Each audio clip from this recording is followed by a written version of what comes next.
né à l'INRS, c'est l'Institut national de recherche scientifique, où on a fait l'activité de clôture pour le projet afro-québécois aujourd'hui et demain, qui a pris fin le 30 novembre dernier.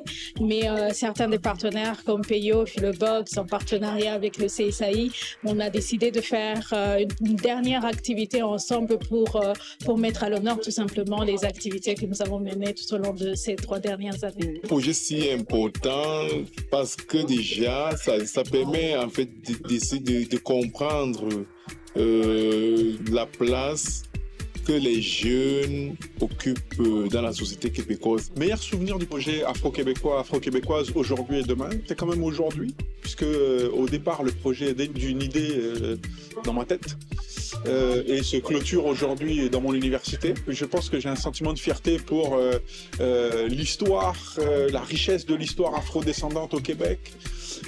J'ai pour le patrimoine afro-descendant au Québec. Pour la mémoire afro-descendante au Québec. Sur ça, j'ai une fierté. Et sur le futur et l'avenir, puisque c'est aussi ça qu'on a vu avec les projets des jeunes.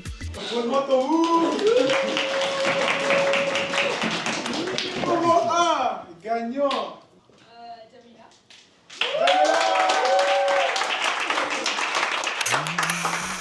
Bonjour, je m'appelle Arnaud Solacoté, je suis cofondateur de NabuPro. Alors la gagnante, c'était Jamila avec son projet d'écriture, aider à mieux gérer son stress et son anxiété. Donc l'écriture spontanée, la poésie.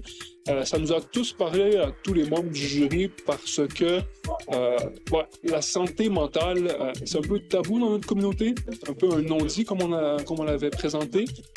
Or, c'est très important. C'est très important d'en prendre soin, d'avoir une bonne hygiène mentale, si on veut.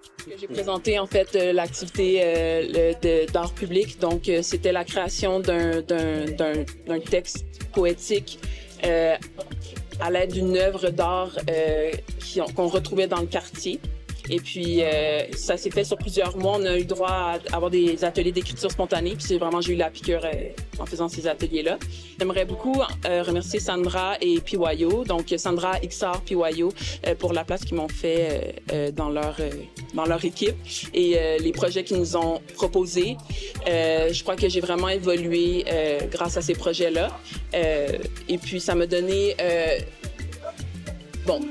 de nouvelles compétences. J'ai acquis de nouvelles compétences, mais aussi ça m'a donné le goût de faire autre chose que ce que je faisais avant de les rencontrer. Donc, aller élargir mes horizons dans ce que je veux faire dans ma vie.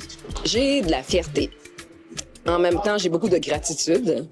Puis j'ai de l'espoir. Je trouve que c'est extrêmement nécessaire de continuer le projet. Qu'est-ce qu'on a besoin, c'est d'être davantage épaulé. On a vu c'était quoi les failles, on a vu les obstacles, puis les défis qu'on a rencontrés. C'est de voir comment on peut fignoler tout ça, puis s'assurer qu'on va juste de l'avant, mais en mieux. Parce que dans le fond, dans ma tête, je me dis que c'est pas terminé. C'est une graine qui a été plantée, puis c'est de voir qu'est-ce qu'eux vont faire avec le reste. Hey!